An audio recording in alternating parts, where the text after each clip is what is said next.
Season మారినప్పుడు, వాతావరణంలో మార్పులు చోటు చేసుకున్నప్పుడు ఆ మార్పులకు మన శరీరం సర్దుబాటు చేసుకునే వరకు జలుబు, దగ్గు లాంటి చిన్న చితక సమస్యలు కనిపిస్తూ వేధిస్తూ ఉంటాయి. దీర్ఘకాలిక జబ్బులతో బాధపడుతున్న వారికి జలుబు, దగ్గు వంటి బాధలే పెద్ద సమస్యలుగా మారుతూ ఉంటాయి. సీజన్ మార్పులకు పెద్దలంత త్వరగా సర్దుకోలేకపోతూ ఉంటారు.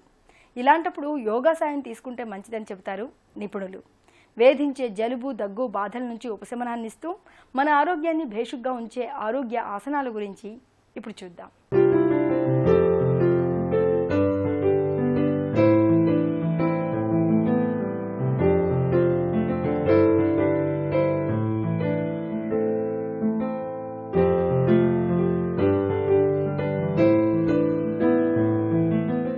సాధారణంగా ఈ జలుబు, దగ్గు, ఈ జ్వరం, పడిశం అనేటటువంటిది ఇవన్నీ అంటువ్యాధులు లాంటివి, తొందరగా సోకుతూ ఉంటాయి. ఇవన్నీ ఎవరికి ఎక్కువ సోకుతూ ఉంటాయంటే రెసిస్టెన్స్ పవర్ ఎవరికైతే తక్కువ ఉంటుందో వారి మీద తొందరగా ప్రభావం చూపిస్తూ ఉంటుంది.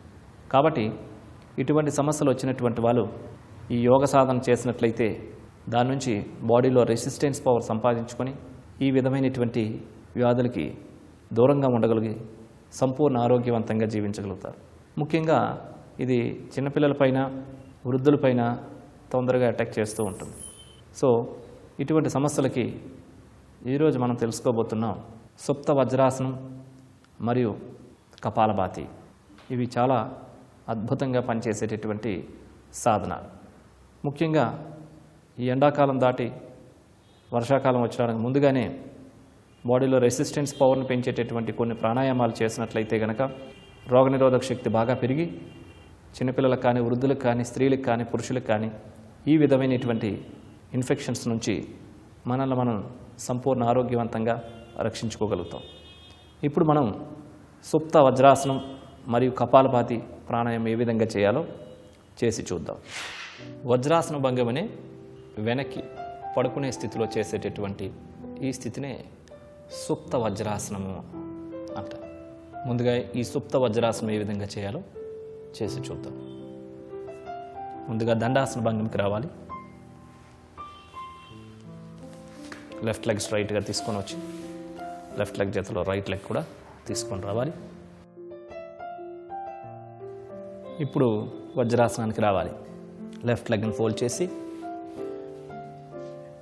వెనక వైపు ఉంచాలి.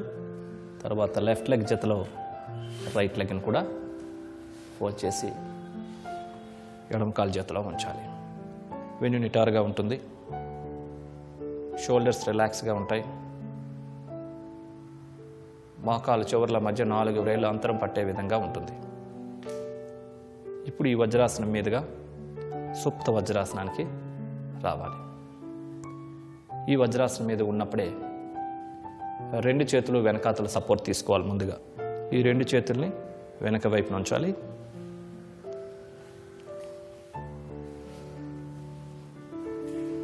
ఇప్పుడు నిదానంగా ఒక చెయ్యి సపోర్ట్ తీసుకుంటూ ఇంకొక చెయ్యి మోచేయి మీదకి రావాలి. తర్వాత 2వ చేతిని కూడా మోచేయి మీదకి తీసుకొని రావాలి. 2 చేతుల మీద బ్యాలెన్స్ జాగ్రత్తగా చూసుకుంటూ ఇప్పుడు ఒక చెయ్యి మోచేయిని పూర్తిగా విశ్రాంతి స్థితిలోకి తీసుకొని వచ్చి తర్వాత 2వ చెయ్యిని కూడా తీసుకొని వచ్చి పూర్తిగా శరీరాన్ని వెనక వైపు నుంచే విధంగా ఉంచాలి. 2 చేతుల్ని వెనక వైపుకు తీసుకొని రావాలి.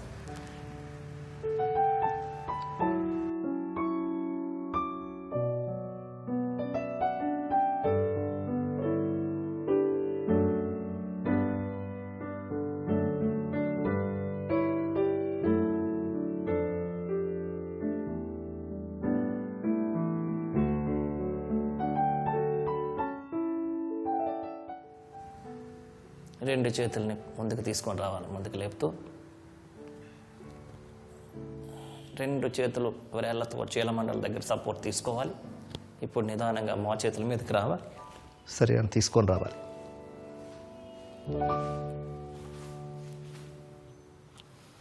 ఇప్పుడు వజ్రాసన భంగిమకి రావాలి.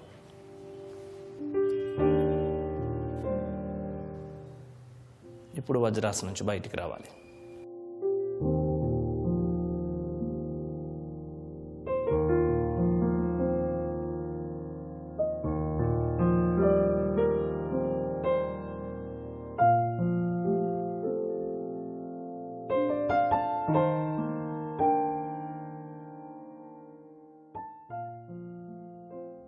ఇప్పుడు కపాలభాతి ప్రాణాయామం. పద్మాసనం మీద కానీ, లేకుంటే వజ్రాసనం మీద కానీ, పూర్ణ ముద్రలో కానీ, లేదంటే ధ్యాన ముద్రలో కానీ ఉంచుకొని పొట్టలో కదలిక, గొంతు నుండి శబ్దం, ముక్కు ద్వారా శ్వాసని ఒక్కసారిగా బయటికి విడవాలి. కపాలభాతి చేద్దాం.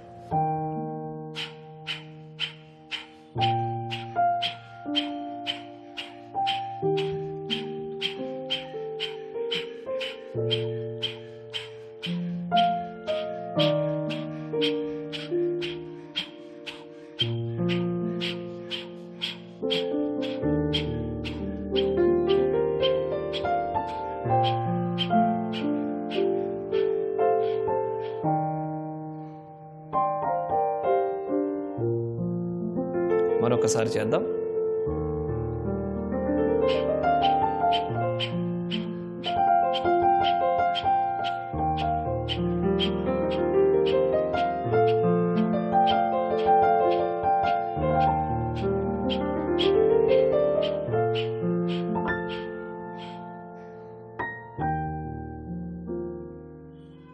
నిదానంగా కళ్ళు తెరిచి ముద్ర రిలీజ్ చేయాలా. పద్మాసనాన్ని రిలీజ్ చేయాలి.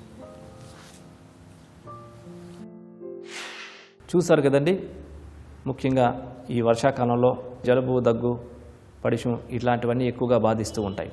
ఇటువంటి సందర్భంలో సూర్య నమస్కారాస్, ఈ సుప్త వజ్రాసనం మరియు కపాలభాతి ప్రాణాయామం ఎక్కువగా చేసినట్లయితే ఈ రకమైనటువంటి సమస్యల నుంచి పూర్తిగా మనం బయటపడి సంపూర్ణ ఆరోగ్యవంతంగా జీవించవచ్చు.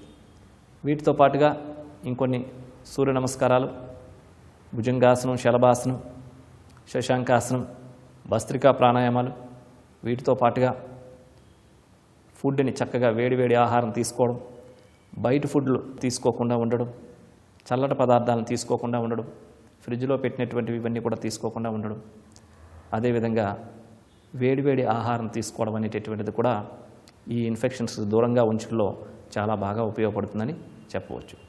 చూసారు కదండి, ఈరోజు మీరు చూసినటువంటి ఈ సుప్త వజ్రాసనాన్ని మరియు కపాలభాతి ప్రాణాయామాన్ని చేసి సంపూర్ణ ఆరోగ్యవంతంగా జీవించవచ్చు.